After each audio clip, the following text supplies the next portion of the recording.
اعوذ باللہ من الشیطان الرجیم بسم اللہ الرحمن الرحیم الحمد للہ رب العالمین ثم الصلاة والسلام سیدنا و نبینا و مولانا بالقاسم محمد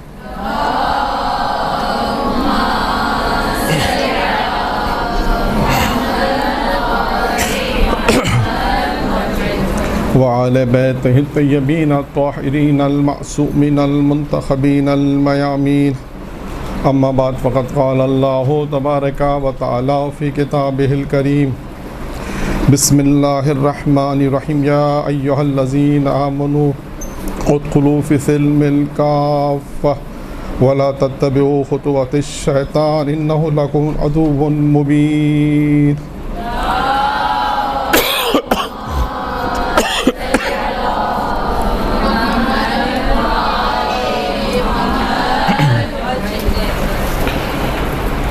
آج کا جو درس ہے اس کا جو عنوان ہے وہ ہے امام جعفر صادق علیہ الصلوۃ والسلام کی شہادت کی مناسبت سے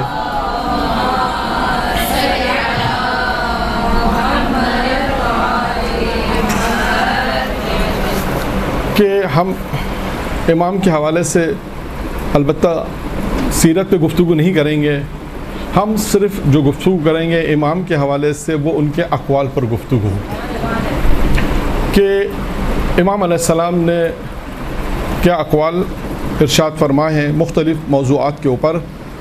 اصل موضوع ہمارا یہ ہے، لیکن کیونکہ جس موضوع پر ہمیں گفتگو کرنی ہے اور یعنی امام کا جو قول آپ کے سامنے بیان کرنا ہے اور جو اصول امام کی زندگی کے کچھ امام نے بیان فرمائے ہیں، اس سے پہلے ایک مقدمے کے طور پر گفتگو ہوگی جو ہمیشہ سے رہتی ہے عموماً، وہ یہ کہ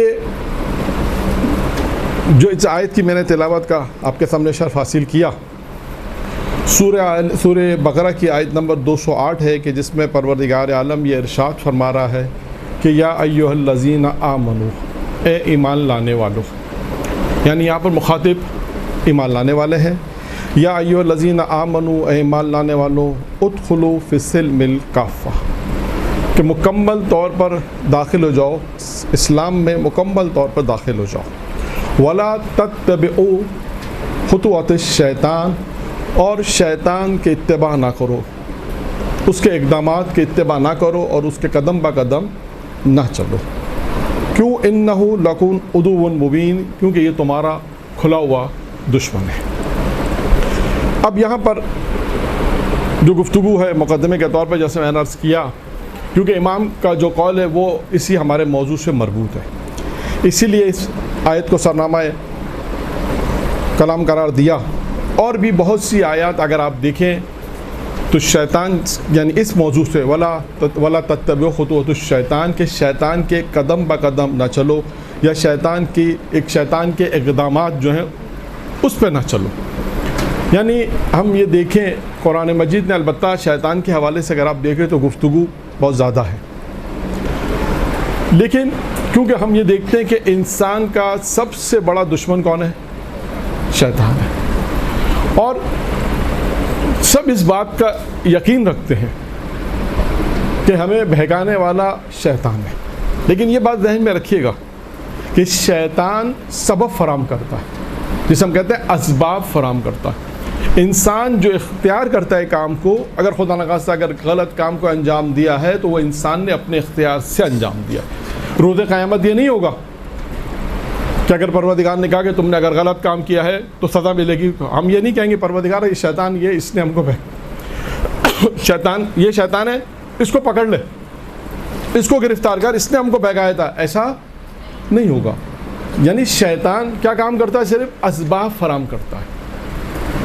تو لہٰذا انسان کا جو سب سے بڑا دشمن ہے وہ ہے شیطان. اچھا، اب شیطان کی جو گفتگو میں نے عرض کیا قرآن کے حوالے سے بھی ہے اور انبیاء کے حوالے سے بھی اگر آپ دیکھیں تو آپ کو ملے گی کہ انبیاء کی شیطان سے گفتگو ہے. پیغمبر کی گفتگو بھی ملے گی، جناب نوح کی گفتگو ہے، جناب موسیٰ کی گفتگو ہے، اور اس گفتگو میں یعنی یوں کہوں کہ شیطان نے وہ باتیں بیان کی ہیں سوال و جواب میں، جیسے جناب موسیٰ کا ذکر میں آپ کو بیان کرتا ہوں، کیونکہ میرے موضوع سے متعلق اس لیے کہ جب جناب موسیٰ سے شیطان کی ملاقات ہوئی تو کیا کہا، پوچھا جناب موسیٰ نے کہ تم مومن کو کیسے بہکاتے ہو، کیا حربہ ہے؟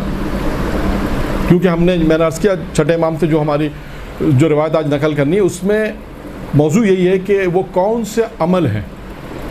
چھٹے امام میں اس لیے عنوان بتا دوں، یہ جو روایت میں بیان کر رہا ہوں جناب موسیٰ والی، یہ ہماری اس روایت سے کتنا مربوط ہے، یہ بتانے کا اصل مقصد یہ اس کو اس لیے میں بیان کر رہا ہوں کہ بعد والی روایت بھی اس سے مربوط ہے، کہ اصل موضوع جو ہمارا ہے وہ یہ ہے کہ وہ کون سے اعمال ہیں یا وہ کون سے عمل ہیں کہ جس میں شیطان نے خود شکست کھائی ہے۔ چھٹے امام کی روایت ہے کہ چھٹے امام نے کہا کہ یہ وہ فرد ہیں، یہ وہ افراد ہیں کہ جو میں بیان کروں گا، کہ چھٹے امام نے فرمایا کہ اگر ان میں یہ صفت پائی جائے گی تو شیطان کے جال میں یہ پھنس نہیں سکیں گے۔ تو اب دیکھیں ہمارے لیے کتنی اچھی بات ہے، بالکل ایسے ہی ہے نا۔ اب یہاں پہ آپ کی کلاس 6 ماہ یعنی 6 ماہ ہر 6 ماہ کا اگر سیمسٹر ہو اور آپ کو پیپر بتا دیا جائے، کتنا اچھا ہوگا کہ پیپر بتا دیں، بہت اچھا ہوتا ہے۔ لوگ امتحان میں تیاری کم ہوتی ہے، کہا کہ بھائی کل جو پیپر میں سوال آتا ہے کہ ہم آپ کو آج بتا دیتے ہیں، تو سب کتنا شوق سے لکھیں گے، کل آنے والے سوال ہمیں بتا دیے جا رہے ہیں۔ تو دیکھیے یہاں پر بھی شیطان کس طریقے سے بہکاتا ہے، شیطان نے بتا دیا ایک کام، اور دوسری طرف امام نے بھی کہا کہ اگر یہ خود چھٹے امام کی روایت ہے کہ یہ چیزیں جو صفات انشاءاللہ بیان ہوں گی کہ وہ صفات اگر تم میں پائی جائیں گی تو شیطان خود کہتا ہے کہ یہ افراد کو میں نہیں بہکا سکتا۔ تو دو طرف ہمارے سامنے، ایک خود امام نے بتایا اور دوسری طرف خود شیطان نے جناب موسیٰ سے، جو میں ابھی روایت نقل کر رہا ہوں کہ جس میں جناب موسیٰ نے جب پوچھا شیطان سے کہ تم کیسے بہکاتے ہو تو کیا کہا شیطان نے۔ اب دیکھیے شیطان کس طریقے سے بہکاتا ہے، کیا کہا شیطان نے کہا میرا بہکانے کا طریقہ یہ ہے کہ میں اس کی نیکیوں کو اس کے سامنے بڑھا چڑھا کر بیان کروں، یعنی روزے رکھیں، نمازیں پڑھنی، تھوڑی تلاوت قرآن کر لیا، تو ہم کیا کہتے ہیں، ارے نمازیں تو ہماری بہت ہیں، ابھی نمازیں ہم نے بہت پڑھ لی، روزے بہت کر لی، عزاداری بہت کر لی۔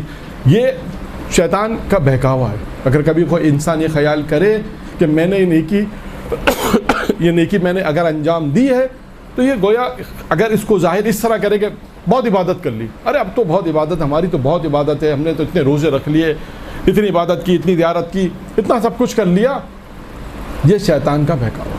یعنی شیطان کہتا ہے کہ میں اس کی نیکیوں کو اس کے سامنے بڑھا چڑھا کر پیش کرتا ہوں، ایک۔ نمبر 2 کہا اس کے گناہ کو اس کے سامنے میں چھوٹا کر دیتا ہوں۔ ہم نے تو گناہ کیا ہی نہیں ہے، 1 گھنٹہ بیٹھ کے غیبت کی، کہا غیبت کہاں کی، ہم نے تو ایک دوسرے سے تبادلہ خیال کیا، بات چیت کی، تو سب پتہ ہے معاشرے میں لوگوں کو غیبت کہاں کی۔ یا اس قسم کی جو باتیں جو برائی میں شمار ہوتی ہیں، گناہ میں شمار ہوتی ہیں، کہا ہم نے کہاں یہ گناہ کیے، چھوٹا سا تو گناہ کیا ہے، کون سا بڑا گناہ کیا ہے۔ یعنی شیطان یہ کہتا ہے کہ میں اس کے گناہ کو اس کے سامنے حقیقت چھوٹا کر دیتا ہوں، یعنی گناہ اس کے سامنے شاید وہ گناہ نہیں رکھتا۔ تو یہ چیزیں ہیں جو شیطان نے، اور بھی بہت ساری چیزیں میں نے ضمنی طور پر یہ آپ کے سامنے بیان کیا۔ تو دیکھیے، اور اس کے بعد قدم، اچھا یہ جو آیت تھی اب اس پر آ جائیں، قدم با قدم بعض لوگوں نے ترجمہ کیا ہے خطوط الشیطان کا کہ اتباع نہ کرو، شیطان کے قدم با قدم۔ دیکھیں شیطان بہکاتا کیسے، اس آیت کی تفسیر میں ناصر مکارم نے، غایۃ اللہ ناصر مکارم اپنی تفسیر نمونہ میں کچھ نکات لکھے ہیں کہ جو ہمارے لیے اس آیت کی ذیل میں اور ہمارے لیے نمونہ ہے، کہ جیسے مثال کے طور پر ہم یہ کہیں کہ اس سے کیا مراد ہے، شیطان قدم با قدم نہ چلو۔ اب پہلا اسٹیپ انہوں نے کیا لکھا، کچھ مراحل لکھے کہ دیکھیں اسی طرح ہوتا بھی معاشرے میں بھی یہی ہوتا ہے۔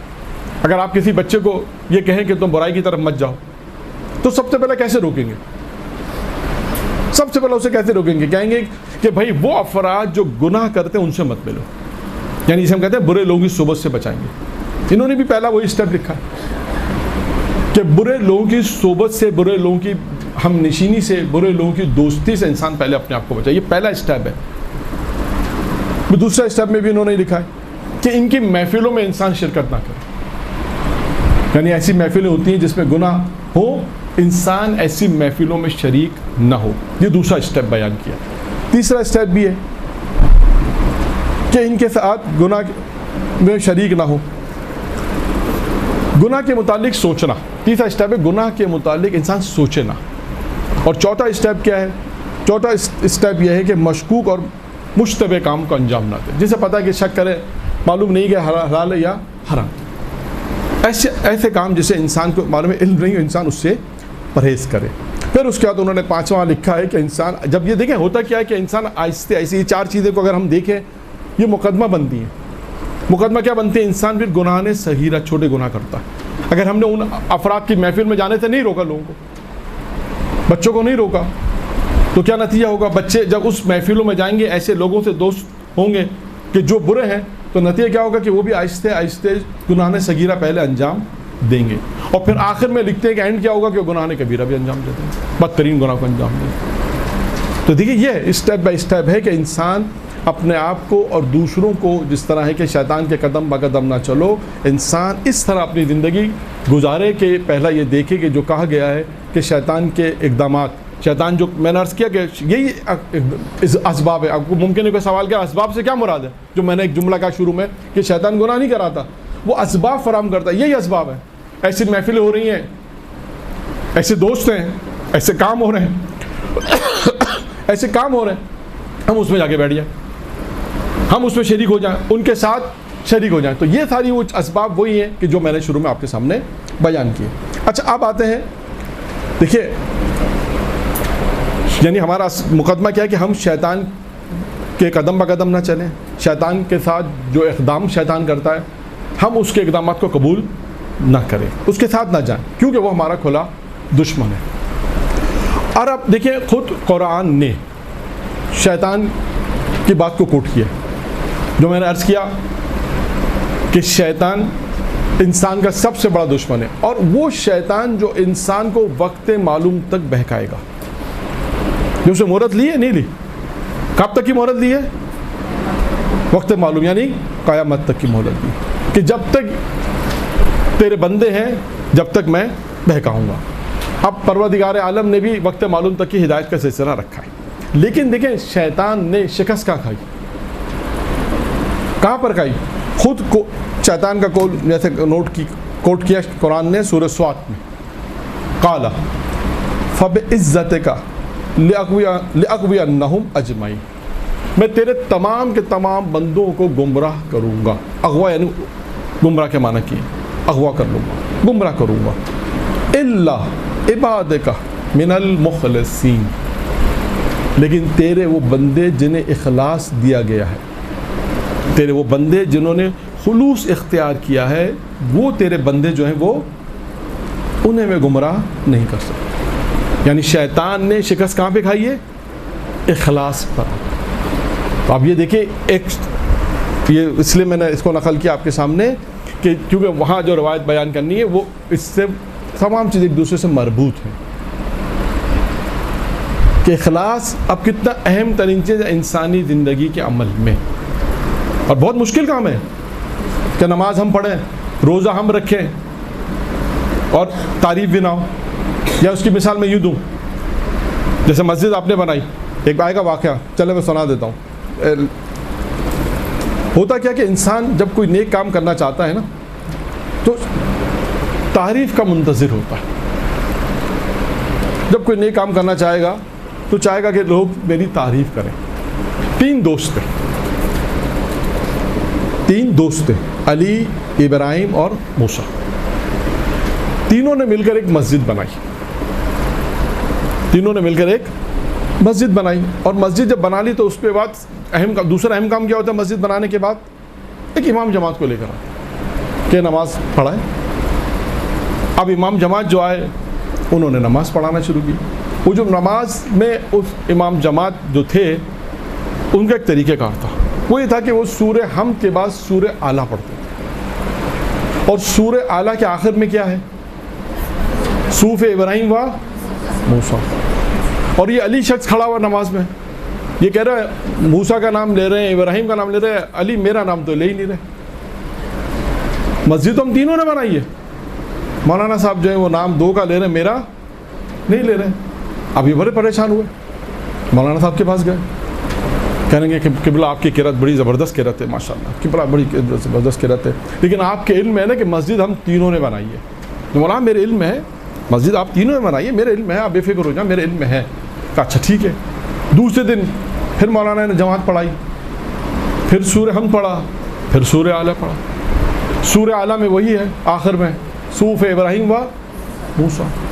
ٹھیک ہے، یہ پھر میرا نام نہیں لیا انہوں نے. مسجد ہم تینوں نے بنائی ہے، نام یہ دھوکہ لے رہے ہیں. پھر گئے مولانا صاحب کے پاس، حال چاول کہا بھیا کیسی طبیعت ہے؟ ٹھیک ہے قبلہ قرات تو آپ کی بہت اچھی. قبلہ آپ کے علم ہے نا کہ مسجد ہم تینوں نے بنائی ہے. کہاں میرے علم ہے، آپ بے فکر، میرے علم ہے مسجد آپ تینوں نے بنائی ہے. 2-4 دن تک ایسا ہوتا رہا، مولانا متوجہ نہیں ہے کہ کہنا یہ کیا چاہتے ہیں. پھر ان کے رات کو گھر گئے. یہ ایک عالم نے واقعہ سنایا ہے، ایران کے بہت بڑے مشہور ممبری کافی محسن، کافی مشہور ممبر، ان کے بیٹے محسن کافی، یہ انہوں نے اپنے اس واقعے کو نقل کیا کہیں اپنے ایک تقریر میں. کہا اس عالم کے گھر گئے، تحفے طائف لے گئے. اچھا اب ان کی سمجھ میں آیا کہ اصل ماجرا کیا ہے. اب سمجھ میں آیا. اب جب دوسرے دن انہوں نے نماز شروع کی تو سورہ حمد کے بعد سورہ اعلیٰ جب پڑھا تو اس کے آخر میں صوف ابراہیم و موسیٰ، پھر کہا علی. لوگ سارے پریشان ہو گئے. نماز کے ختم کرنے کے بعد کہا مولانا یہ آیت کب نازل ہوئی؟ کہا کل رات کو نازل ہوئی ہے. درود پڑھے محمد آل محمد.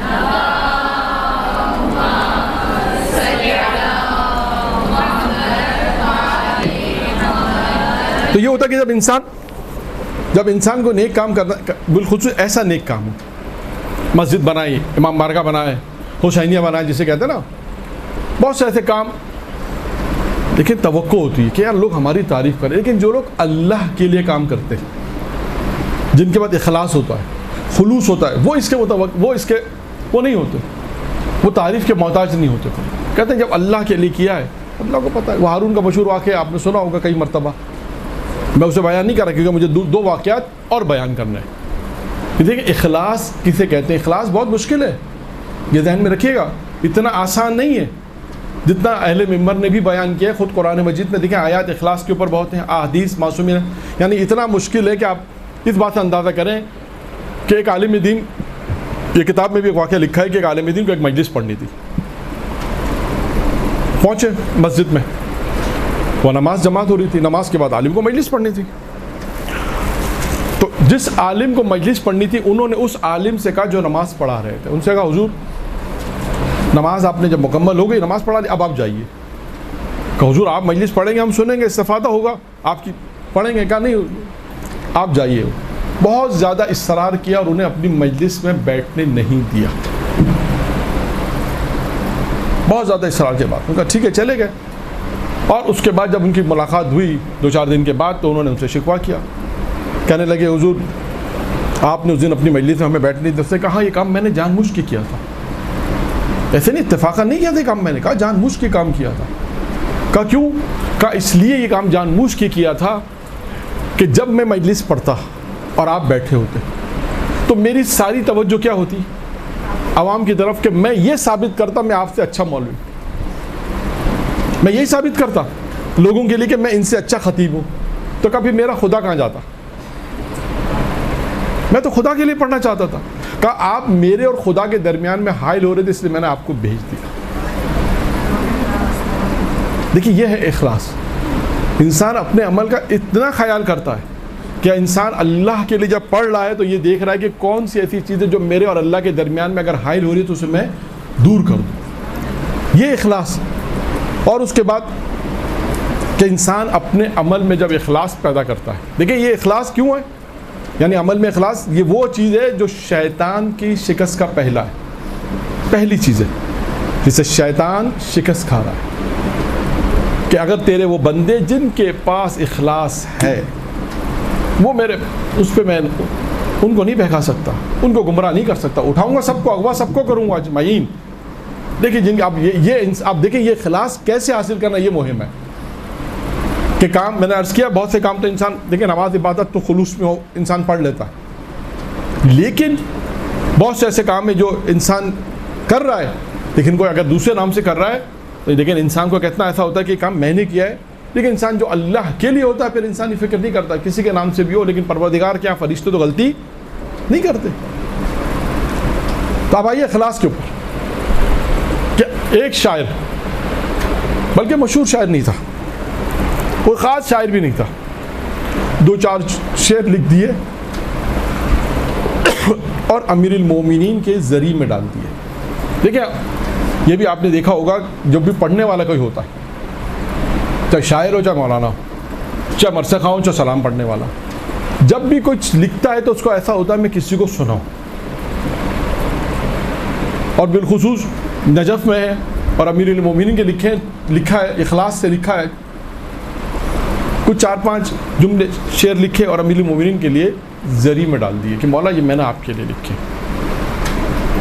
تو دیکھیں ایک موضوع ہے عطائے آل محمد، اور ایک اس کو عطائے امیر المومنین بھی کہہ سکتے ہیں. ایک موضوع کلی عطائے آل محمد اور عطائے امیر المومنین بھی ہے کہ اگر بہت سے ایسے واقعات ہیں کہ امیر المومنین نے عطا کیا، اور یہاں پر بھی یہی ہوا. جب اس نے ذریعے میں ڈالے شعر تو قلدین جسے فانوس ہوتا ہے نا وہی گرا.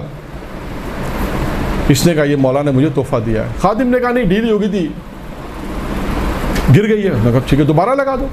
دوبارہ لگا دی. 3 مرتبہ کہتے ہیں لگائے، 3 مرتبہ گر گئی.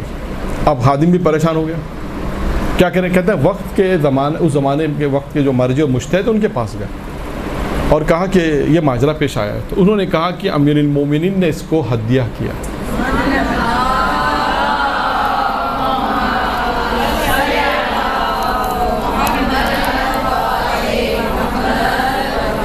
اب جب ایسا ہوگا تو ہوگا کیا؟ یہ تو ایک عام شاعر تھا نا، مشہور بھی نہیں. جیسے ہمارے یہاں تو ہر چیز دیکھی جاتی ہے، شہرت یافتہ ہو، باہر پڑھنے والا ہو یا باہر سے پڑھ کر آیا ہو، کیسیڈیں ہوں، بہرحال مختلف جو بھی ہمارے پاس جو بھی معیارات ہیں. یہ ایسا نہیں تھا. اب نجف میں یہ بات پھیل گئی کہ اس نے 4 مصرے لکھے، امیر المومنین نے اسے قلدین دے دیا. اب ہوگا کیا؟ عرب کا بڑے سے بڑا شاعر آ رہا ہے اور فصیح بلیغ اپنی زبان میں بند کے بند، اور جسے کہہ لیجئے جتنا وہ لکھ سکتا تھا لکھ رہا ہے. اور ہر شاعر آ رہا ہے امیر المومنین کے ذریعے میں لکھ کے ڈال رہا ہے، بند لکھ کے ڈال رہے ہیں، جیسے دیوان جسے کہہ دیجئے دیوان لکھ کے ڈال دیا. اور قلدین تو کیا ایک بلب بھی نہیں گرا. اب یہ پریشان تو ہے. اب کیا انہوں نے کیا؟ کچھ نہیں. امیر المومنین ایک بڑے جو شاعر تھا بہت مشہور، اس کے خواب میں امیر المومنین آئے. تو اس نے مولا سے کہا مولا اس بات کا تو یقین ہو گیا ہمیں کہ آپ کو شاعری کا ذوق نہیں ہے. ہوتا ہے کبھی کبھی ایسا انسان اعتراض کر دیتا ہے.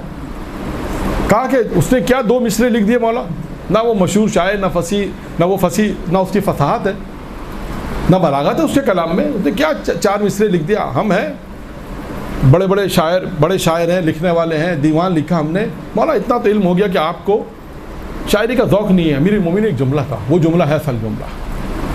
امیر المومنین نے معلوم ہے کیا کہا؟ امیر المومنین نے کہا، اور اس نے یہ اعتراض کیا کہ مولا آپ نے تو ہمیں کچھ دیا ہی نہیں. یہ بھی اعتراض کیا. تو امیر المومنین نے کیا کہا؟ امیر المومنین نے کہا دیکھو تم میں اور اس میں ایک فرق تھا. کہا اس نے شعر میرے لیے لکھے تھے، تم شعر قلدین کے لیے لکھ رہے ہو. درود پڑھیں محمد علیہ وسلم.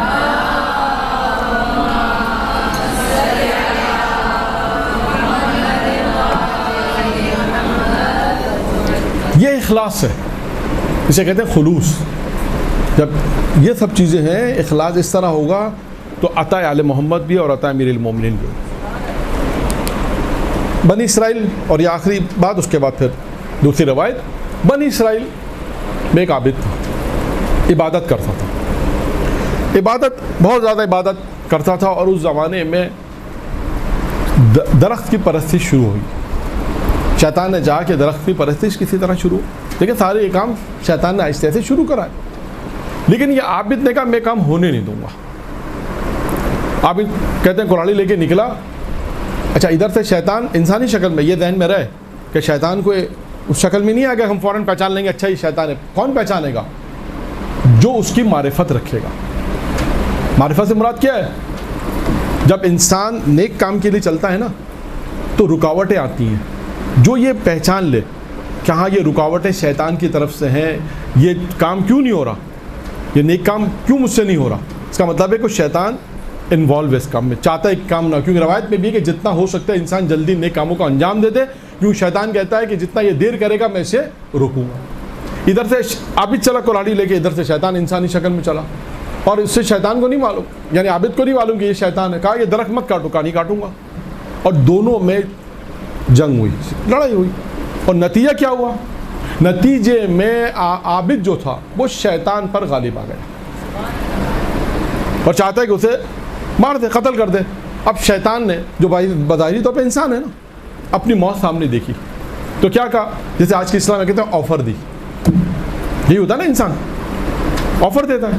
نے کہا کہ تمہارا خرچہ روزانہ 2 دینار ہے نا, کہا تمہیں روزانہ 2 دینار مل جائے کریں گے, تمہیں اس کی ٹینشن نہیں ہوگی. دیکھیں یہ آزمائش ہے انسان کی, کہ انسان اگر اللہ کے لیے کر رہا ہے, دین کے لیے کر رہا ہے, تو اس قسم کی آفر انسان قبول نہیں کرتا. لیکن یہ عابد تھا, عبادت تو کر رہا تھا, لیکن شاید ہو سکتا ہے وہ معرفت نہیں تھی, اور یہ عبادت جب کر رہا تھا, عابد نے کہا 2 دینار مل رہے ہیں, چھوڑو اس کو, مارنے میں کیا جاتا ہے.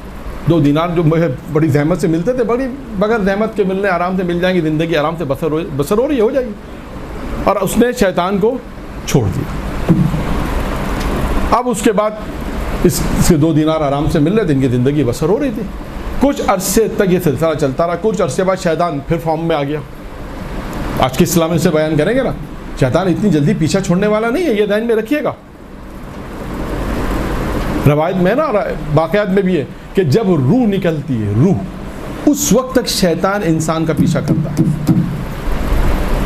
جب تک اس کی روح نکل. اور یہ بھی ہے کہ جب روح نکل رہی ہوتی ہے تو شیطان اس انسان کے سامنے وہ چیز لے کر آتا ہے جس سے وہ سب سے زیادہ محبت کرتا ہے. کہ اگر مجھے اس کو یہ توڑ دوں گا, یا اسے میں گرا دوں گا, اسے مار دوں گا, اولاد ہے, تو مثال کے طور پہ جو بھی چیز ہے, میں اس واقعے کو نقل نہیں کر رہا, واقعہ ہے تاریخ میں بھی اس پہ, لیکن اس واقعے کو میں نقل نہیں کر رہا ہوں. تو شیطان اس وقت تک بھی انسان کا پیچھا نہیں چھوڑتا. یہ ذہن میرا, یہ کیسے پیچھا چھوڑ دے گا اس کا؟ کچھ عرصے بعد شیطان پھر چلا کلاڑی لے کے, اب آپ تو پھر درخت کاٹنا ہے. عابد بھی چلا, سو پتہ چلا. اب کیا ہوا, دونوں میں پھر جھگڑا ہوا. اب برعکس ہوا. اب کیا ہوا, اب شیطان اس عابد کے اوپر غلبہ پا گیا. اب عابد کو اپنی موت نظر آئی, تو عابد نے کہا مجھے چھوڑ دو, میں درخت نہیں کاٹتا, مجھے چھوڑ دو, لیکن ایک بات بتا دو بس. جانتا نہیں شیطان ہے, کہا اتنا بتا دو کہ کیا وجہ ہے کہ پہلے میں تم پہ غالب آیا اور اب تم مجھ پہ غالب آ گئے. یہ بات مجھے سمجھ میں نہیں آئی. کا فرق صرف اتنا ہے. اب دیکھیں شیطان کیا کہتا ہے, فرق صرف اتنا ہے. کہا کہ اس کی وجہ یہ کہ پہلے تم اللہ کے لیے جا رہے تھے, اب دینار کے لیے جا رہے, کیونکہ دینار آنا بند ہو گئے تھے. وہ دینار جو 2 دینار ملتے تھے, وہ دینار بند ہو گئے تھے. شیطان نے کچھ عرصے کے لیے دیے, اس کے بعد بند کر دی. اب جب دینار بند ہو گئے تو پریشان ہو گئے. اب شیطان نے کہا اب جب دینار بند ہو گئے, اب ہم اپنا کام شروع کرتے ہیں. تو دیکھیے یہ ہے, انسان جب اللہ کے لیے کام کرتا ہے تو اس سے انشاءاللہ حتماً کامیابی ہوتی. ممکن ہے بعض اوقات دیر سے ہو, لیکن ہوتی ہے. تو یہ اخلاص ایک مہم موضوع ہے جسے میں نے بہت مختصر آپ کے سامنے بیان کیا. اور اسی بات کو میں آگے بڑھاتے ہوئے کہ دیکھیے ایک چیز قرآن کی روح سے جو ہم نے بیان کی وہ ہے اخلاص. اب اس کے اندر بہت سے واقعات ہیں, حدیثیں ہیں, بہت ساری چیزیں ہیں کہ اخلاص کسے کہتے ہیں. میں نے آپ کے سامنے مختصر 2 واقعات بیان کیے ہیں کہ انسان اپنے عمل کی حفاظت کرے. کہتے ہیں نا, عمل کرنے سے زیادہ اس کی حفاظت زیادہ ضروری ہوتی ہے, اور اس میں اخلاص بہت مہم ہے. جناب موسیٰ کی ملاقات ہوئی جبرائیل سے, اور ملاقات کے دوران دیکھا کہ ایک بندر گزرا. جناب جبرائیل نے کہا موسیٰ سے جانتے ہو یہ کون ہے؟ کہا نہیں. کہا یہ وہ شخص ہے جو آپ سے توریت کا علم لیتا تھا. تو کہا پھر سے بندر کی شکل کیوں؟ کہا یہ اس لیے شکل میں ہے کہ یہ اس لیے علم دیتا تھا اور لوگوں میں جا کے بتاتا تھا, لوگ اس کی تعریف کریں.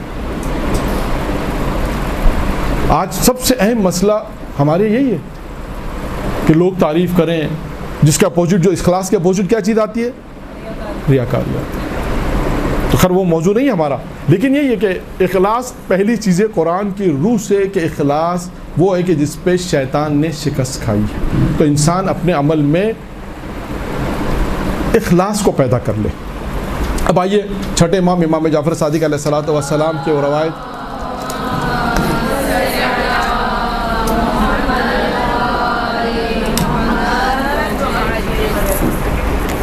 کہ جس میں چھٹے امام نے ارشاد فرمایا کہ دیکھیے 5 عمل ایسے ہیں 5 عمل ایسے ہیں اگر جو انسان ان عمل کو انجام دے گا، 5 عمل ایسے ہیں جو انسان ان عمل کو انجام دے گا کہ شیطان کے جال میں نہیں پھنس سکتا۔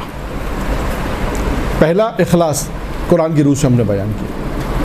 اب آئیے 5 عمل، اور اس کے بعد چھٹے امام کی صحیح روایت بیان ہوگی، کیونکہ میں نے عرض کیا کہ چھٹے امام کے حوالے سے گفتگو، لہٰذا اقوال پر ہی گفتگو رہے گی۔ اب وہ کون سے ایسے وہ عمل ہیں کہ جس کی بنا پر امام فرماتے ہیں کہ انسان شیطان کے جال میں نہیں پھنس سکتا؟ نمبر 1، پہلی صفت کیا ہوگی؟ وہ شخص جو اللہ پر توکل کرتا ہوگا۔ اور دیکھیں توکل کا معنی کیا ہے کہ انسان کوشش کرے، محنت کرے، اس کے بعد اپنے اس نتیجے کو اللہ پر چھوڑے۔ یہ توکل کا معنی نہیں ہے کہ انسان ہاتھ پہ ہاتھ رکھ کے بیٹھ جائے کہ بھئی بس ٹھیک ہے اللہ دے گا، اللہ پہ توکل ہے، جیسے ہم لوگ آج کل کہتے ہیں اللہ توکل۔ نہیں، یہاں پر میں امیر المومنین علی بن ابی طالب علیہ الصلوۃ والسلام کا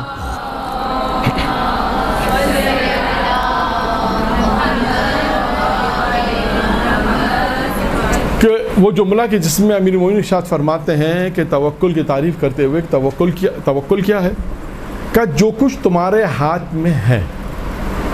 اب میں اس کو سمجھاؤں آپ کو۔ مثال کے طور پہ اگر کسی کے پاس پچھلی دفعہ ہمارا موضوع تجارت تھا، اسی کی مثال دے دوں، 50 لاکھ ہوں تو انسان کتنا پلاننگ کرے گا کہ میں یہ بھی لے لوں، یہ کاروبار بھی کروں گا، ممکن ہے یہ کاروبار بھی کروں، یہ کاروبار بھی کروں، 50-60 لاکھ، 1 کروڑ آ جائے، اس سے 1 کروڑ میں پلاننگ ہوگی۔ امیر فرماتے ہیں جو تمہارے ہاتھ میں ہے نا وہ نہیں، بلکہ جو اللہ کے پاس ہے اس کا نام توکل ہے۔ یہ ہے توکل، یعنی کہ جو انسان کے پاس ہے انسان اس پہ توکل نہیں۔ امیر فرماتے ہیں جو تمہارے ہاتھ میں وہ نہیں، جو اللہ کے پاس ہے اس پہ توکل کرو۔ یہ ہے توکل انسان کا۔ اور توکل کی مختصر مثال میں آپ کو ایک اور دے دوں، یعنی ایمان کے 4 رکن ہیں، یہ روایت پیغمبر کی ہے۔ ایمان کے 4 رکن ہیں، اس 4 رکن میں ایک رکن جو ہے وہ توکل ہے۔ یعنی ایمان اگر بنتا ہے، جسے ہم کہیں کہ اگر ایمان 4 چیزوں سے مل کر بنتا ہے تو اس میں ایک چیز ہے توکل، انسان اللہ پر توکل کرے۔ اور توکل کی مختلف تعریف میں نے آپ کے سامنے بیان کر دی۔ اور اس کے بعد یہ 4 چیزیں ایمان کی کون سی ہیں، جس میں پہلی چیز توکل ہے، دوسری چیز ہے کہ انسان اپنے تمام امور اللہ کے سپرد کر دے، تیسری چیز ہے کہ اللہ کی قضا پر راضی رہے، اور چوتھی چیز ہے کہ اللہ کے سامنے تسلیم خم ہو جائے۔ اللہ کا جو حکم ہو اس کے سامنے انسان تسلیم خم ہو جائے کہ پروردگار تیرا حکم ہے جیسا بھی ہے، یعنی چاہے ہماری سمجھ میں آئے یا نہ آئے، اللہ کا حکم ہے، ہم اسے تسلیم خم ہوتے ہیں۔ تو توکل ان چیز میں شمار ہے جو ایمان کی تعریف میں ہے۔ تو پہلا کیا ہوا؟ پہلا ہوا 5ویں امام نے جو پہلی صفت بیان کی کہ جس کے پاس بھی توکل ہوگا، اور قرآن مجید میں آپ مختلف آیات پر دیکھیں توکل کے پر ہے کہ جس میں یہ کہا گیا ہے کہ انسان جو ہے وہ اللہ پر توکل کرے۔ مختلف آیات ہیں اور اس کے فوائد بھی قرآن مجید میں آپ کو مل جائیں گے۔ اس کے بعد ہم آتے ہیں دوسری چیز پر۔ دوسری چیز کیا ہے؟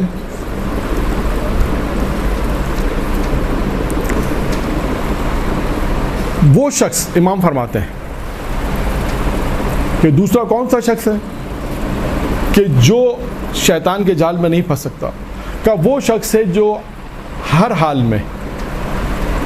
میں اپنے پروردگار کو یاد رکھتا ہے، ذکر پروردگار کرتا ہے، ہر حال میں یاد پروردگار میں رہتا ہے، جسے ہم کہتے ہیں ذکر خدا بھی کرنا۔ ہر حال میں انسان ذکر خدا کرتا ہے۔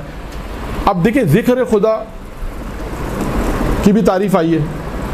ذکر خدا یہ بھی ہے جیسے ہم سبحان اللہ والحمدللہ ولا الہ الا اللہ پڑھتے ہیں، اسی طرح بہت سارے ذکر ہیں، اللہ اکبر کا ذکر ہے، ذکر میں یہ بھی شمار ہے۔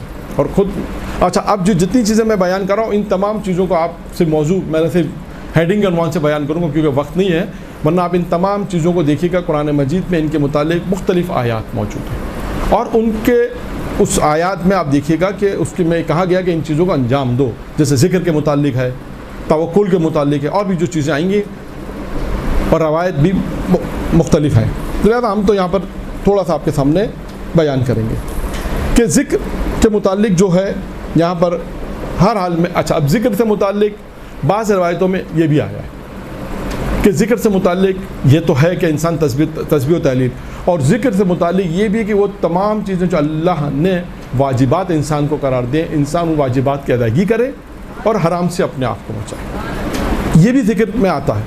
یہ ذکر میں صرف یہ ذکر میں نہیں کہ انسان تسبیح لا الہ الا اللہ پڑھتا رہے، محمد رسول اللہ پڑھتا رہے، نہیں، ذکر یہ بھی ہے۔ اور بعض روایتوں میں ذکر سے یہ بھی کہا گیا ہے کہ وہ تمام واجبات جو اللہ نے انسان واجبات کہیں اسے انجام دے اور تمام محرمات سے اپنے آپ کو بچائے۔ اور یہاں پر پیغمبر اسلام حضرت محمد مصطفیٰ صلی اللہ علیہ وآلہ وسلم کی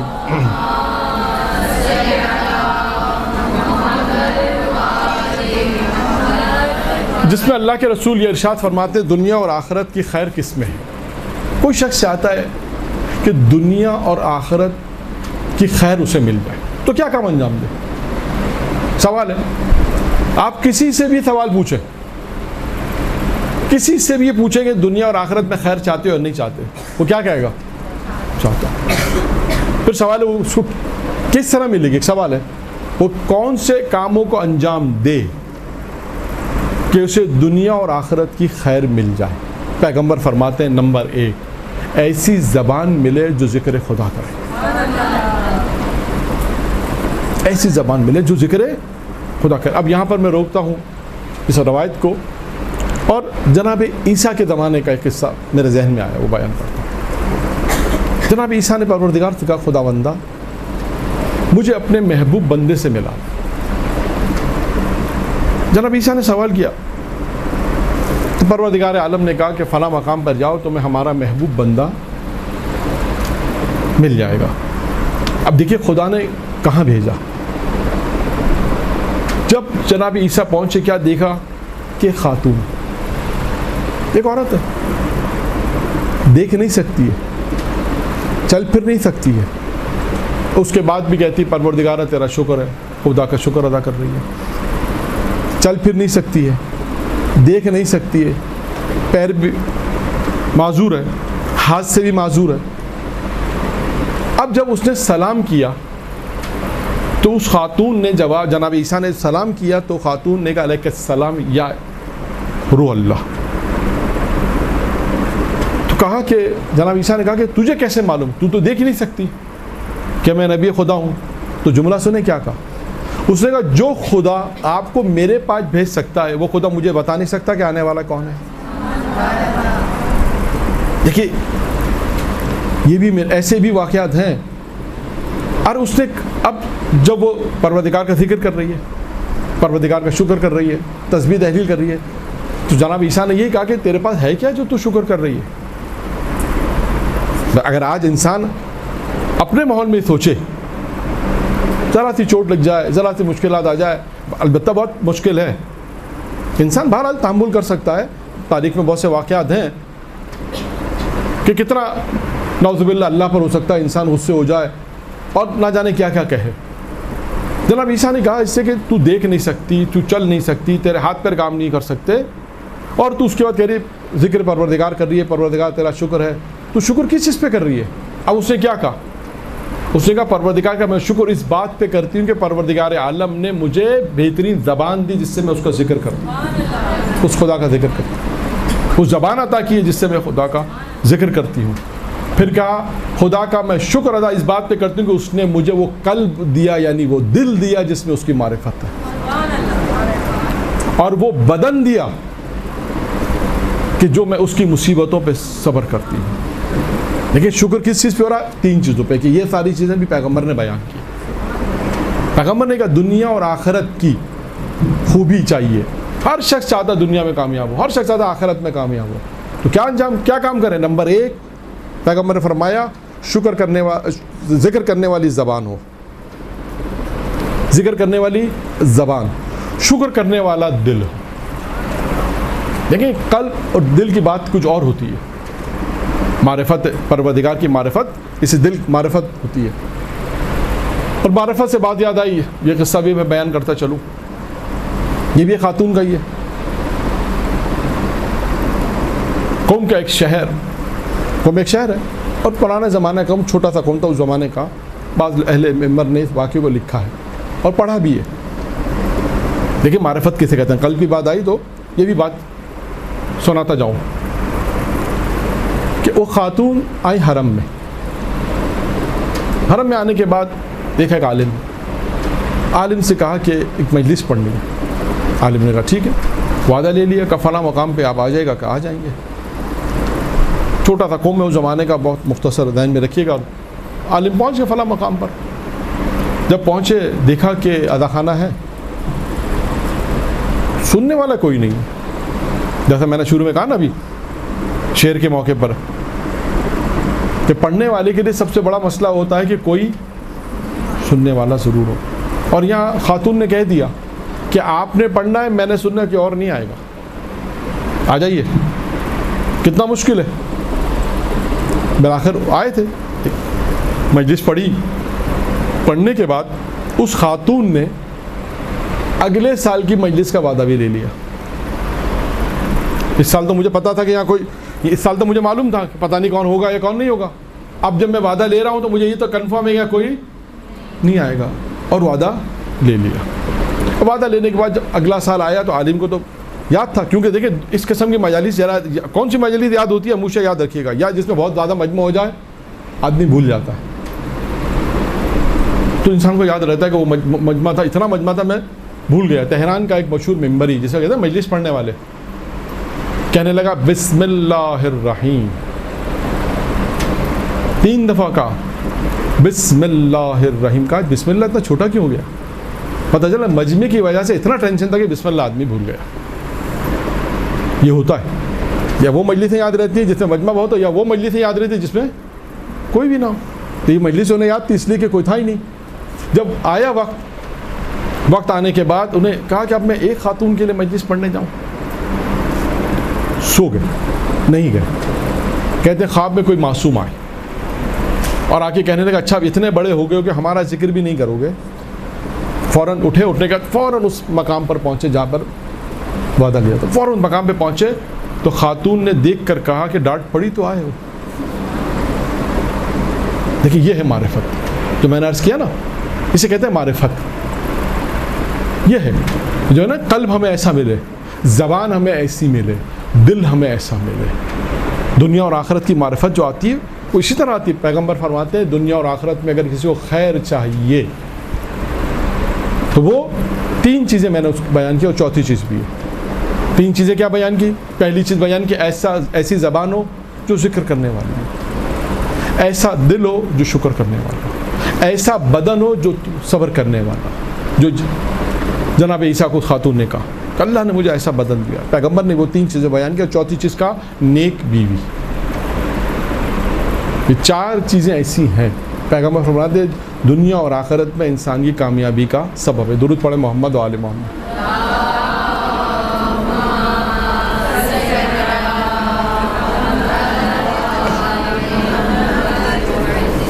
اچھا, اب انسان ذکر پروردگار کرے, اور بہت ساری چیزیں آ رہی ہیں آئیں گفتگو میں, کیونکہ اب جو واقعہ میں سنانے جا رہا ہوں اس پہ کئی چیزیں ہیں.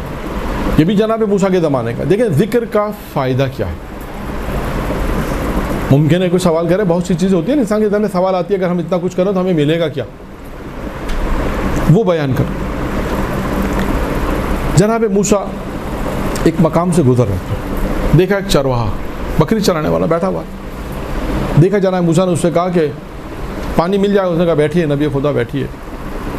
اپنا عصا لیا, زمین پہ مارا. جناب موسیٰ نے دیکھا کہ جب اس نے عصا مارا تو دودھ کی نہر جاری ہو گئی. پھر عصا مارا, چشمہ جاری ہو گیا, اور جناب موسیٰ کو پلا دیا. جناب موسیٰ نے دیکھا, دیکھنے کے بعد تعجب تو ہوا, کیونکہ ممکن ہے شاید جناب موسیٰ توقع نہیں کرتے تھے کہ یہ آدمی بھی یہ کام کر سکتا ہے. یہ چرواہا بکری چرانے والا ہے, اس سے یہ چیزیں کرامت ظاہر ہو جائے. تعجب کے بعد جناب موسیٰ نے پانی پیا, اس کے بعد چلے گئے اور مناجات کی. جب پروردگار عالم سے سوال کیا کہ پروردگارہ میں نے تو خود اپنی آنکھوں سے وہ کرامت دیکھی, تو اس پہ کیا خصوصیت تھی؟ سوال ہے کیا چیزیں تھی اس کے اندر کہ ایک عصا مارے دودھ کی نہر جاری ہو جائے, پانی کا چشمہ جاری ہو جائے. اب دیکھیں پروردگار عالم خداوند متعال کیا کہتا ہے. خدا کہتا ہے موسیٰ سنو, اس بندے میں, ہمارے اس بندے میں چند خصوصیات نمبر 1 کا جب بھی ہم نے اس کی زبان کو دیکھا ہمارے ذکر سے خالی نہیں تھی. جب بھی ہم نے اس کے دل کو جہاں کے دیکھا ہمارے اس کے دل میں ہمارا خوف تھا. دیکھیں دنیا کے اندر انسان جب یہ عمل انجام دیتا ہے نا, پروردگار کا خوف ہو, ذکر پروردگار ہو, تو انسان صاحب کرامت کیسے بنتا ہے؟ اسی طرح بنتا ہے. پھر پروردگار نے کہا موسیٰ سنو, تیسری خصوصیت یہ تھی کہ وہ حسد نہیں کرتا تھا. چوتھی صفت اس میں یہ تھی کہ گناہ پر اصرار نہیں کرتا تھا. اور پانچویں صفت اس میں یہ تھی کہ اسے اگر اس دن کی روزی مل جاتی تھی تو دوسرے دن کی روزی کی فکر نہیں کرتا تھا. روزی مل گئی آج کی, کل کی فکر نہیں کرتا, اب آج کی مل گئی کافی ہے.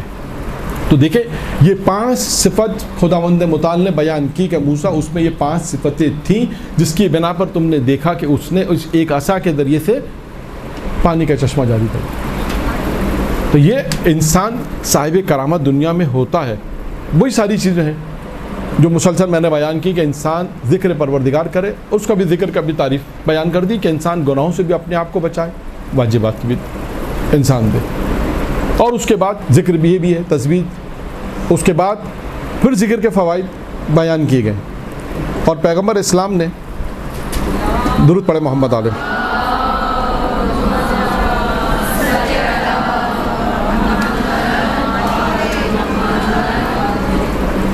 ایک روایت میں فرمایا دنیا اور آخرت کی خیر اسی کو ہے کہ جسے وہ زبان مل جائے کہ جو بے دن ذکر کرنے والی ہے. اس کے بعد فرمایا ایک اور روایت میں فرمایا کہ جو خدا کو زیادہ یاد کرتا ہے, ذکر کرتا ہے, خدا اس سے محبت کرتا ہے. پھر اس کے بعد فرمایا خدا اس کے لیے 2 برات یعنی 2 جسے ہم کہتے ہیں نا اس کو برات دے دیے, 2 برات یعنی 2 لیٹر اسے مل جائیں گے.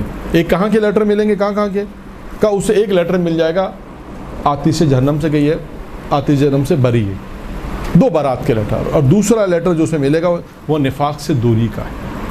جو بھی اللہ کا ذکر کرتا رہے گا, اللہ کو یاد رکھے گا ہر حال میں, پیغمبر فرماتے ہیں 2 چیزوں سے برات, ایک جہنم سے اس کو برات مل جائے گی, ایک نفاق اس کے قریب نہیں آئے گا, نفاق سے وہ دور رہے گا.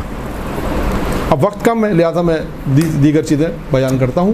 اب آ جائیں ہم تیسری چیز کے اوپر, کیونکہ مجھے آخر میں ایک روایت بھی بیان کرنی ہے, 1-2 روایتیں اور بیان کرنی ہے, باقی چیزوں کو میں اس میں چھوڑ رہا ہوں. 2 چیزیں میں نے اب تک بیان کی اس روایت میں جو چھٹے امام نے ارشاد فرمائی. پہلی چیز ارشاد کیا فرمائی؟ اللہ پر توکل. دوسری چیز فرمائی کہ ہر حال میں اللہ کا ذکر کرتا رہے, اپنے پروردگار کو یاد کرتا رہے. تیسری چیز ہے کہ جو چیز تم اپنے لیے پسند کرو وہی اپنے مومن بھائی کے لیے پسند کرو. جو چیز تم اپنے لیے اختیار کرو, اپنے لیے پسند کرو, وہی اپنے مومن بھائی کے لیے پسند کرو. یہ صفات اگر انسان میں پائی جائے گی تو شیطان کے جال میں وہ نہیں پھنس سکتا. شیطان اس کے یوں سمجھا شاید قریب بھی نہیں آ سکے گا. چھٹے امام کی روایت ہے. اب یہاں پر میں صرف ایک ہی روایت بیان کروں گا اور گفتگو ہے وہ, اگرچہ اس میں بھی مومن کے حقوق 7 حقوق تو بہت مشہور ہیں. بہت چھٹے امام کی روایت ہے کہ ایک مومن کے اوپر 7 حقوق ہیں اور بہت سارے حقوق بیان کیے گئے. میں صرف اس میں ایک گفتگو ہے خدا کی جناب آدم سے, حدیث قدسی ہے اور اس میں بھی عملی بیان کیا گیا ہے کہ خدا نے آدم سے کہا کہ ایک کام تمہیں انجام دینا ہے, ایک کام میں انجام دوں گا, ایک کام میرے اور تمہارے درمیان میں ہے اور ایک کام تمہارے اور لوگوں کے درمیان. دیکھیں 4 کیٹیگریز ہو گئے. کیا کہا خدا نے آدم سے؟ ایک کام صرف تمہیں انجام دینا, ایک کام ہے جو تم انجام دو گے اور ایک کام ہے جو میں انجام دوں گا. نہ اس میں کوئی شریک ہے نہ میرے ساتھ کوئی شریک ہے. اب جو دوسرے 2 عمل ہے اس میں شریک ہیں, یعنی تمہارے اور میرے درمیان ہے, اور چوتھا جو تمہارے اور لوگوں کے درمیان ہے. اب وہ کیا ہے؟ خدا نے آدم سے کہا دیکھو آدم, پہلی وہ چیز جو صرف تمہیں انجام دینی ہے, جو صرف تم انجام دو گے, وہ ہے کہ جو تم میری عبادت میری کرو گے. کسی اور کی عبادت تمہیں نہیں کرنی, جو صرف تم انجام دو گے وہ ہے عبادت, جو تم میری عبادت انجام دو گے. اور دوسری چیز جو صرف میں میرے لیے وہ کیا کہ تمہاری عبادت کو اجر و ثواب میرے علاوہ کوئی نہیں دے گا. جو اجر و ثواب میرے علاوہ تمہیں کوئی نہیں دے گا. یعنی ایک کام تمہیں انجام دینا, ایک کام مجھے انجام دینا. ایک کام مجھے اور تمہیں انجام دینا، وہ کیا کہا؟ تم دعا کرو گے قبول میں کروں. اور چوتھی چیز جو تمہارے اور لوگوں کے درمیان میں جو میرے موضوع سے متعلق وہ یہ کہ جو تم تو اپنے لیے پسند کرو وہی دوسروں کے. یہ خدا کس سے کہہ رہا ہے؟ جناب آدم سے کہہ رہا ہے. تو اس چیز کے اوپر بھی زور دیا گیا ہے کہ جو چیز تم اپنے لیے پسند کرو وہ اپنے مومن بھائی کے لیے پسند کرو. 3 چیزیں ہو گئیں چھٹے امام کی اس روایت میں کہ جو میں نے بیان کی. اب آئیے چوتھی چیز. چوتھی چیز کیا ہے؟ وہ شخص جو اللہ کی تقدیر پر راضی رہتا ہے اور مصیبت کے وقت واویلا نہیں کرتا، زیادہ واویلا نہیں کرتا. دیکھیں بہت سے تاریخ میں واقعات ہیں. آپ نے نام سنا ہوگا صاحب جواہر. جواہر ایک کتاب ہے، 42 جلدوں پہ لکھی، فقہ کی کتاب ہے. نام ہے محمد حسن غالبا. جب ان کے بیٹے کا انتقال ہوا،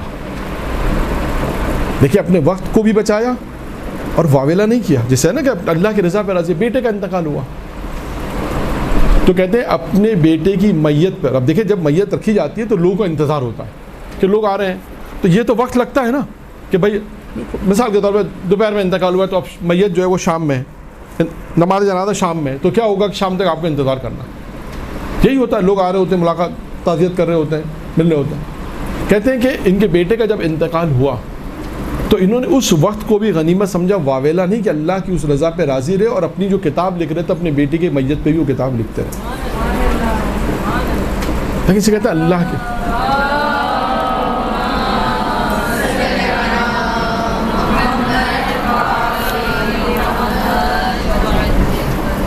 علامہ مجلسی کی بیٹی زینے سے گر گئی.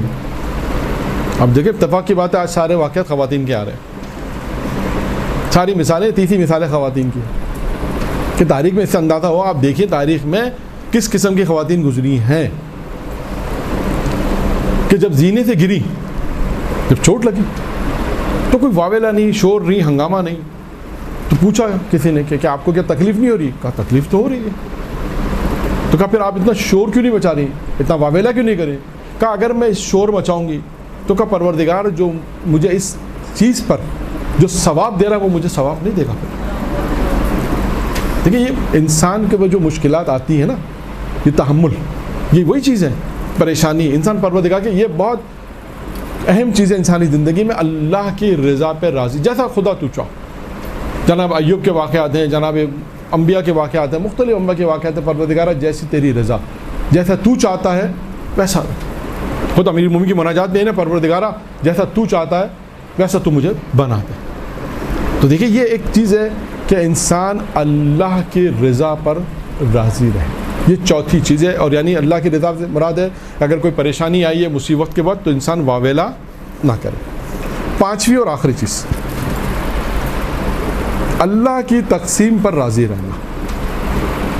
یعنی جسے کہتے ہیں نا اللہ نے جو روزی انسان کے لیے رکھی ہے، اللہ کی تقسیم پر انسان راضی رہے. اللہ کی تقسیم پر راضی رہنے سے کیا رہا ہے؟ اللہ سے خوشنود رہے. پروردگار میں خوش ہوں تجھ سے کہ جو تو نے تقسیم کی ہے میرے لیے رضائیت کے اوپر، روزی کے لیے. کہا تھا اللہ نے جو روزی انسان کے لیے رکھی ہے پروردگار میں اس پر راضی ہوں. اب یہاں پر بھی ایک روایت ہے کہ انسان اللہ کی خوشنودی کیسے حاصل کرے. یہ جو انسان اللہ کی رضائیت پر راضی رہتا ہے، یہ رضائیت بھی انسان کو حاصل ہونے کے لیے کیسے حاصل ہوگی؟ دیکھا 3 چیزیں جو اللہ کی خوشنودی اور اللہ کی رضائیت کو حاصل کریں گے. 3 چیزیں بیان کی معصوم نے. پہلی چیز ہے کثرت سے استغفار کرنا. کثرت سے انسان استغفار کرے گا تو اللہ کی رضائیت حاصل ہوگی. دوسری چیز ہے انکساری تواضع. اور تیسری چیز ہے کثرت سے صدقہ دینا. انسان کثرت سے صدقہ دے تو یہ 3 چیزیں ہیں جو پروردگار عالم کی رضائیت انسان اس سے حاصل ہوگی. انسان اللہ کی رضائیت پہ جیسے خوشنود ہوتا ہے، راضی رہے تو کیسے راضی رہے گا؟ کون سی کوالٹیز پیدا کرے، کون سی وہ چیزیں ہیں جو اللہ کی رضائیت پہ انسان کو راضی رکھے. کہا کہ یہ 3 کام انسان اگر انجام دے گا، معصوم فرماتے ہیں، تو انسان اللہ کی رضائیت کو حاصل کرے گا. انسان کثرت سے استغفار کرے. جیسے درود کے اوپر پچھلے ہفتے بحث کی تھی ہم نے، اسی طرح استغفار پہ انسان بیٹھا استغفر اللہ ربی واتوب الیہ استغفار کرتا رہے، اپنے گناہوں کو یاد کرتا رہے. اور روایت میں کہ انسان سب سے زیادہ جس چیز سے انسان کو ڈرنا ہے وہ کیا ہے؟ انسان کے اپنے گناہ. انسان سب سے زیادہ استغفار کرے، پروردگار خدا بندہ مجھ سے گناہ سرد ہوتے ہیں. اور دوسری چیزیں انکساری اور تواضع، انسان انکساری تواضع کرے. تیسری چیزیں کثرت سے صدقہ دینا. اور یہاں پر جناب لقمان نے اپنے بیٹے کو جو وصیت کی اس میں بھی ایک چیز بیان کی اور کہا کہ اللہ کی خوشنودی حاصل ہو نہیں سکتی جب تک تم اپنے نفس کی مخالفت نہ کرو. اگر تم اپنے نفس کو ناراض کرو گے تو اللہ راضی ہوگا. یہی ہے کہ انسان اپنے نفس کی مخالفت کرے گا تو اللہ راضی ہوگا. اگر اللہ کو راضی کرنا ہے تو نفس کی مخالفت، اگر نفس کو راضی کرنا ہے تو اللہ کی مخالفت پر پھر اللہ راضی نہیں ہوگا. خوشنودی اللہ کی حاصل نہیں ہو سکتی. دو چیزیں ایک ساتھ کیسے ممکن ہے؟ ایک طرف شیطان کے یہ کام کرو اور دوسری اللہ کہتے کام نہ کرو. تو جب اللہ کو راضی رکھنا ہے تو کیا کرنا پڑے گا؟ انسان اپنی نفس کی مخالفت کرنی پڑے. جب نفس کی انسان مخالفت کرے گا تو اللہ کی خوشنودی حاصل ہوگی. یعنی چار چیزیں اس روایت میں، اور ایک چیز یہ اور ہو گئی کہ اگر اللہ کی رضایت کو حاصل کرنا ہے، اللہ کی خوشنودی کو حاصل کرنا ہے تو اپنے نفس کو ناراض کرنا پڑے گا. میں وہ جملات بیان نہیں کر رہا جس میں 12 جملے، انشاءاللہ پھر کبھی موقع ملے گا. توریت میں 12 جملے ہیں. امیر المومنین فرماتے ہیں میں صبح بھی 3 مرتبہ اور شام میں 3 مرتبہ ان 12 جملات کی تلاوت کرتا ہوں، جس میں ایک جملہ یہ ہے پروردگار اپنے بندے سے، ان 12 جملوں میں خدا اپنے بندوں سے مخاطب ہے. خدا اپنے بندوں سے مخاطب ہے. اس میں پروردگار ایک جملہ یہ کہتا ہے، خدا اپنے بندوں سے یہ کہتا ہے کہ تو اپنے نفس کو تو راضی رکھتا ہے. یعنی اس کا مطلب کیا کہ تو مجھے ناراض کرتا ہے. کہا کبھی ایسا کر لیا کر مجھے خوش رکھ، اپنے نفس کو ناراض کر لیا. کبھی ایسا بھی کر لیا کر. اگرچہ انسان کو ایسے کرنا چاہیے، خدا یہ چاہ رہا ہے کہ انسان اپنے نفس کی مخالفت کرے گا تو پروردگار اس سے راضی و خوشنود ہوگا. اور وہی بات پھر اس کا فائدہ کیا ہے؟ آئیے اس کا فائدہ بھی بیان کریں، کیونکہ ہر چیز کے فوائد ہیں دنیا کے اندر. چھٹے امام جعفر صادق علیہ الصلوۃ والسلام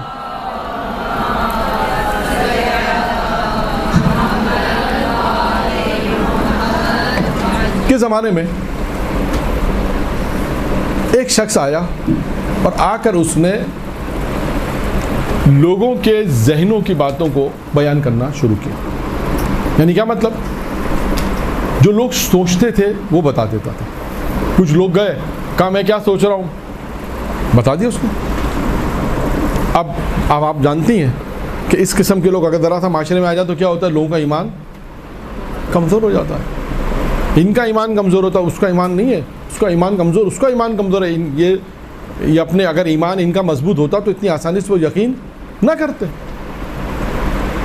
اور چھٹے امام کے زمانے میں یہی ہوا.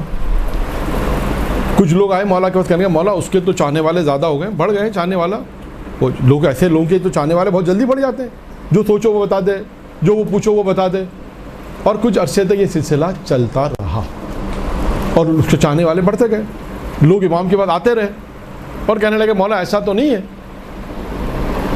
کہ ایک وقت تو یہ امامت کا دعویٰ کرے. امام نے کہا نہیں کرے گا. پھر ایک مرتبہ امام نے اپنے صحابیوں کے ساتھ اس کے پاس گئے اور امام نے کہا کہ ہم نے یہ سنا ہے کہ تو جو سوچو وہ بتا دیتا ہے. کہاں؟ تو امام علیہ السلام نے اپنی مٹھی میں کچھ رکھا، کہا کہ بتا میری مٹھی میں کیا ہے. وہ سوچنے لگا. تو امام نے کہا کہ اتنی دیر کیوں لگی، کیا سوچ رہا؟ اس نے کہا مجھے معلوم ہے آپ کی مٹھی میں کیا ہے، مجھے معلوم ہے. میں تو صرف یہ سوچ رہا ہوں کہ یہ چیز آپ کے پاس آئی کہاں سے. کہ آپ کی مٹھی میں جنت کے پرندے کا انڈا ہے. مجھے معلوم ہے، میں یہ سوچ رہا ہوں کہ یہ آیا کیسے. بس میں تو یہ سوچ رہا ہوں. امام نے جب مٹھی کھولی کہا تو نے بالکل صحیح کہا. امام نے کہا بالکل تو نے صحیح کہا. اب دیکھیے، اب تک ہماری گفتگو نفس ہے نا کہ نفس کی مخالفت کیسے. امام نے اس سے سوال پوچھا کہ تیرے پاس یہ طاقت آئی کیسے. آپ سنیے گا اس کا جواب. اس نے کہا کہ میرے پاس یہ طاقت آئی اپنے نفس کی مخالفت کرنے سے. میرا نفس کہتا تھا بیٹھ جا، میں کھڑا ہو جاتا تھا. میرا نفس کہتا تھا کھا، میں نہیں کھاتا تھا. میرا نفس کہتا تھا سو جا، میں نہیں سوتا. کہا میرا نفس جو کہتا تھا میں ہمیشہ اس کی مخالفت کرتا تھا تو یہ قوت میرے پاس آ گئی. تو پتہ یہ چلا کہ دنیا کے اندر انسان اپنے نفس کی مخالفت کرے تو اس کے فوائد ہیں. اب امام نے اس کو آفر دی. کیا آفر دی؟ امام نے کہا تو اسلام قبول کر لے. سوچنے لگا. امام نے کہا کیا سوچ رہا ہے؟ اور کہا یہ بتا تیرا نفس کیا کہتا ہے. امام نے کہا اس نے کہا میرا نفس کہتا ہے, نفس تو مخالفت کر رہا ہے. امام نے کہا تیرا اپنا فارمولہ ہے, تیرا اپنا فارمولہ ہے کہ تو اپنے نفس کی مخالفت کی ہے, تجھے فائدہ پہنچا ہے. اب تو اگر اپنے نفس کی مخالفت کرے گا, بس نفس کہہ رہا ہے اسلام قبول نہیں کر, اور تجھے اپنے نفس کی مخالفت کرے گا تو جو فائدہ پہنچے گا یقیناً. وہ مسلمان ہو گیا, نفس کی مخالفت کی اور مسلمان ہو گئے, اور امام کے صحابیوں میں شامل ہو گئے.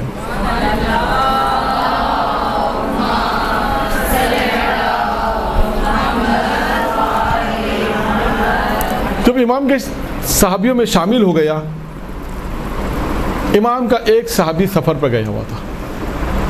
وہ آیا اور آنے کے بعد اس کو اطلاع ملی کہ بھائی یہ تو وہ شخص ہے جو سوچو بتا دیتا ہے. تو اس نے کہا ٹھیک ہے بھائی. اس نے کہا کہ اچھا اب میں کیا سوچ رہا ہوں یہ بتا. اس نے کہا میں نہیں بتا سکا, بہت سوچا نہیں بتا سکا, پریشان ہو گیا. امام کی خدمت میں آیا, کہا مولا یہ کیا ماجرا ہے کہ یہ پہلے مسلمان نہیں تھا تو میں لوگ جو سوچتے تھے بتا دیتا تھا, مسلمان ہونے کے بعد تو یہ طاقت مجھ سے لے لی گئی. اب سنیے دیکھیں امام نے کیا جملہ کہا. امام نے کہا ہاں یہ طاقت تجھ سے لے لی گئی. کیوں؟ کہا کہ تو مسلمان نہیں تھا تو تو نے اپنے نفس کی جو مخالفت کی, اللہ نے تجھے اس دنیا میں اس کا اجر دے دیا. جو لوگ اکثر سوال کرتے ہیں نا, اب بحث میں نہیں آ رہا کہ مسلمان ہو گئے تو ہمارا اجر زیادہ نہیں. امام نے کہا اب تو مسلمان ہو گیا ہے, اب تو اپنے نفس کی مخالفت کرے گا تو اس کا اجر و ثواب پروردگار کے پاس محفوظ ہوگا. تو یہ ہے نفس کی مخالفت انسان کرے گا تو اس کو دنیا میں فائدہ ہے. یہ ایک معیار ہے کہ انسان اللہ کو خوشنود کرنا چاہتا ہے تو اس کی ایک معیار کیا ہے کہ انسان اپنے نفس کی مخالفت کرے, جو نفس کے. اور ہم اپنے معاشرے میں دیکھتے ہیں کہ دیکھیں معاشرے کو بہتر بنانے کے لیے یہ سب عام کام کیوں ہوتے ہیں, اتنے درس دروس کیوں ہیں؟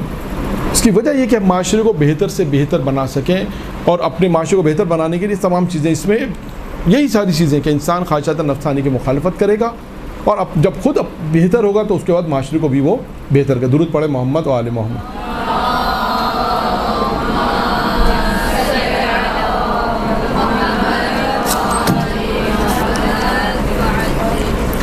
تو 5 چیزیں بیان کر دی.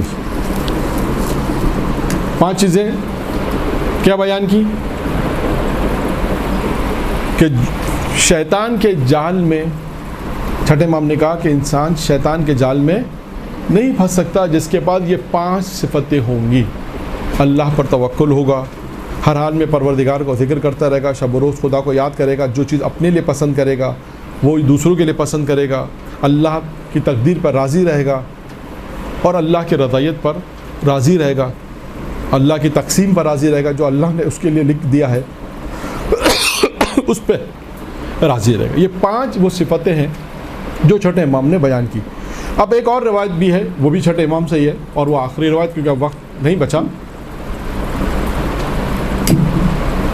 وہ بھی شیطان سے ہی متعلق ہے. دیکھیں آج کی جو گفتگو ہماری تھی وہ پوری گفتگو شیطان سے ہی متعلق تھی, اور یہاں پر میں ایک سوال کا جواب بھی دے دوں. سوال کیا تھا علامہ طالب جوہری صاحب سے امام زمانہ کے متعلق.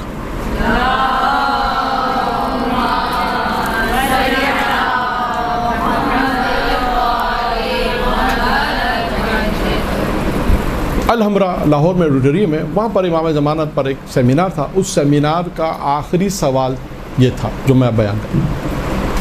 امام زمانہ پہ سیمینار تھا تو آخری سوال یہ پوچھا کہ آپ کے امام غیبت میں رہ کر کیسے ہدایت کرتے ہیں. ہدایت کے لیے تو وجود ہونا شرط ہے. بھائی سامنے ہوگا تو آپ کو ہدایت کی باتیں بتائے گا نا, سامنے ہے ہی نہیں وہ تو آپ کو کیسے ہدایت کرتا ہے. یعنی یہ بات ان کی سمجھ میں نہیں آ رہی تھی کہ غیبت میں رہ کر کیسے ہدایت ہو سکتی ہے, یہ بات نہیں سمجھ میں آ رہی تھی. تو کسی نے یہ سوال کیا اس سیمینار میں, آخری سوال یہ تھا کہ آپ کا امام غیبت میں رہ کر کیسے ہدایت کرتا ہے. تو انہوں نے جواب دیا اور انہوں نے کہا کہ مجھ سے آج تک کسی نے یہ نہیں پوچھا کہ شیطان غیبت میں رہ کے کیسے گناہ کراتا ہے.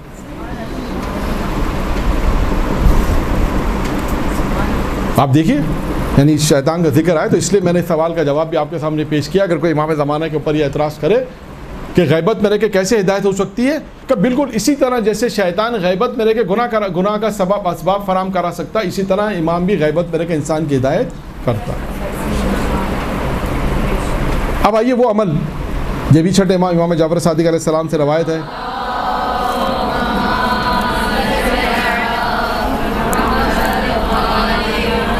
کہ وہ کون سے اعمال ہیں جو شیطان کو تکلیف پہنچاتے ہیں, یا یوں کہیے کہ شیطان کو اذیت پہنچاتے ہیں, جو بھی کہنا چاہے کہہ لیں. امام فرماتے ہیں اپنے, اور اس کے بعد امام نے اس روایت کو نقل کیا, یعنی ان کے اجداد, اپنے اجداد سے, اور ان کے وقت کا پیغمبر اسلام نے اپنے صحابیوں سے کہا کہ میں تمہیں ایسا نہیں بتاؤں, کہ ایسے عمل نہیں بتاؤں کہ جو, اگر ایسے عمل بتاؤں جو شیطان کو تم سے دور کر دے. اور شیطان کو تم سے کتنا دور کرے گا؟ جتنا مشرق سے مغرب تک کا ہے. یعنی یہ عمل میں تمہیں جو بتا رہا ہوں وہ تمہیں, وہ عمل وہ ہیں جو تمہیں شیطان کو تم سے دور کر دے گا. اور کتنا دور کرے گا؟ جتنا مغرب سے مشرق تک کا راستہ, اتنا تم سے دور ہو جائے گا. نمبر 1 کا روزہ کیا کام انجام دیتا ہے؟ جب انسان روزہ رکھتا ہے تو اسے شیطان کو کیا تکلیف پہنچے؟ سوال ہے کیا تکلیف پہنچتی ہے, اس کا کیا جاتا ہے؟ فرماتے ہیں روزہ رکھنے سے شیطان کا چہرہ سیاہ ہو جاتا ہے. انسان جب روزہ رکھتا ہے تو یہ خوش ہو کہ میں جب روزہ رکھتا ہوں تو شیطان کا چہرہ سیاہ ہو جاتا ہے. اب دیکھیں شیطان کا ذکر آئے تو آج ساری گفتگو شیطان کے, ایک اور قصہ میں بیان کرتا چلو. جناب زکریا کی گفتگو ہے, نبی خدا ہیں جناب زکریا یا یحییٰ, فلحال دونوں نبی ہیں. شیطان سے گفتگو دوران شیطان نے ان سے پوچھا, نبی خدا نے پوچھا کہ یہ بتاؤ کہ میرا کوئی عمل, نبی خدا پوچھ رہا ہے شیطان سے کہ کوئی میرا عمل تمہیں خوش کرتا ہے؟ شیطان نے بولا ہاں. اب نبی خدا پریشان ہو گئے کہ میرا کون سا ایسا عمل ہے جس سے شیطان خوش ہو جاتا ہے؟ کہا بھائی بتاؤ کون سا عمل ہے؟ کہا حضور آپ سارا دن روزہ رکھتے ہیں. کہا آپ سارا دن روزہ رکھتے ہیں, اور روزہ رکھنے کے بعد آپ جو روزہ کھولتے ہیں تو پیٹ بھر کے روزہ کھولتے ہیں, اور اس عبادت میں تھوڑی سی آپ سستی کرتے ہیں کہ ابھی بہت خالی ہے, اب 10 منٹ بعد میں نماز پڑھوں گا, 5 منٹ بعد مثلا. کہا یہ جو تھوڑی سی سستی ہے نا آپ کی, یہ مجھے بڑی خوش کر دیتی ہے. تو اس کے بعد نبی نے کہا کہ آج سے نبی یہ عہد کرتا ہے کہ کبھی پیٹ بھر کے نہیں کھائے گا. تو شیطان کہتا ہے میں بھی آج سے عہد کرتا ہوں. تو کہا بھائی تو کیا عہد کرتا ہے؟ کہ صحیح بات کسی کو نہیں بتاؤں گا.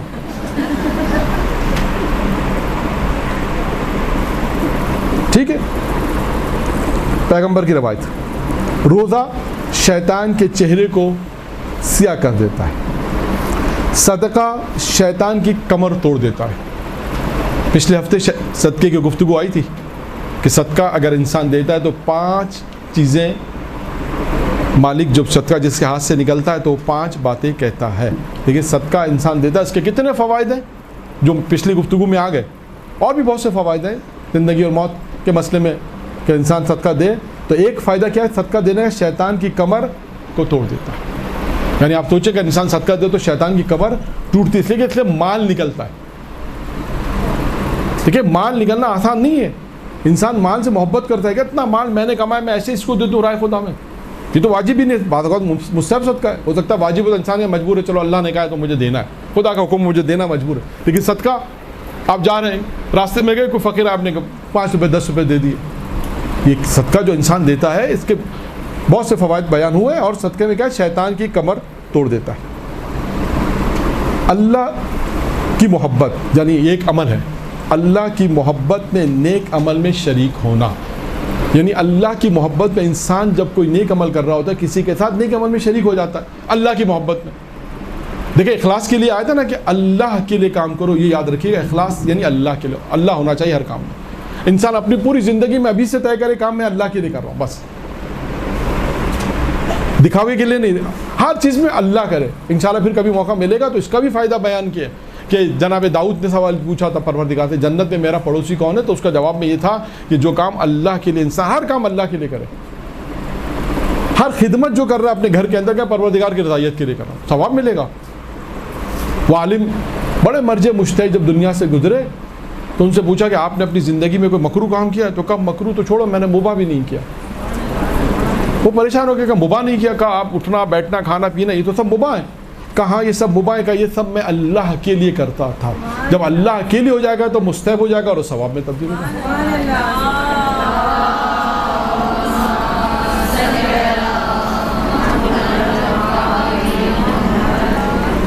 تو اللہ کے لیے انسان کاموں کو انجام دے، یہ ذہن میں رکھے. تو اس کا کیا فائدہ ہوگا؟ اللہ کی محبت میں نیک عمل میں شریک ہونا یہ شیطان کی نسل کو ختم کر دیتا ہے. اگر انسان یہ نیک کام کرے، اللہ کے لیے کرے، کسی کے ساتھ شریک ہو جائے، کوئی مسجد بنا رہا ہے آپ شریک ہو جائیں، کوئی ہاسپٹل بنا رہا ہے آپ جتنا شریک ہو سکتے ہیں اللہ کے لیے. بہت سارے نیک کام ہیں نا، کہیں کنواں کھدوانا انسان جتنا کر سکتا ہے. یہاں پر یہ تمام باتیں وہ ہیں کہ جو انسان ان نیک کاموں کو جتنا امکان ہے. ایک کہ میرے پاس مولانا پیسے نہیں ہے تو وہاں بحث ہی نہیں ہے ہماری. بحث وہاں پر ہے کہ جو انسان کر سکتا ہو، اور صرف مال میں نہیں، اللہ کے لیے نیک کام ہے. کوئی بھی نیک کام ہو، گھر میں خدمت ہے، مختلف خدمت انسان انجام دیتا ہے نا، کہ یہ میں اللہ کے لیے کر رہا ہوں. ابھی میں نے عرض کیا کہ اٹھنا بیٹھنا بھی اللہ کے لیے ہو جائے تو عالم کیا کہتے ہیں؟ یہ کام میں اللہ کے لیے کر رہا ہوں. میرا اٹھنا میں کھا اس لیے رہا ہوں کہ اللہ مجھے طاقت دے گا میں دین کی خدمت کروں.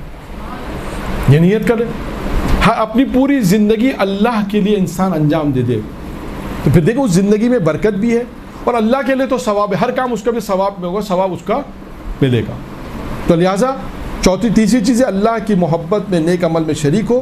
تو اگر یہ کام انجام دے گا، اس کی بہت ساری مثالیں، وقت بالکل ختم ہو گیا، تو کیا ہوگا اس عمل سے؟ کیا ہوگا؟ اس کی نسل یعنی شیطان کی نسل ختم ہو جائے. اور چوتھی اور آخری چیز جو پہلے بھی میں نے بیان کی،